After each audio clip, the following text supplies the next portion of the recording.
You ask Tiger to solve. This deals with linear equations with one unknown. The final result is x equals -7. Let's solve it step by step. Simplify the expression. Expand the parentheses. Simplify the arithmetic.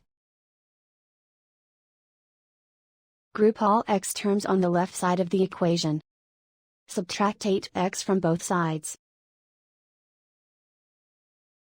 Group like terms. Simplify the arithmetic. Group like terms. Simplify the arithmetic. Group all constants on the right side of the equation. Add 38 to both sides. Simplify the arithmetic.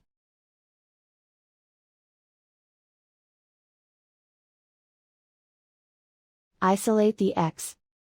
Divide both sides by -2. Cancel out the negatives. Simplify the fraction. Move the negative sign from the denominator to the numerator. Find the greatest common factor of the numerator and denominator. Factor out and cancel the greatest common factor. And so the final result is x equals -7.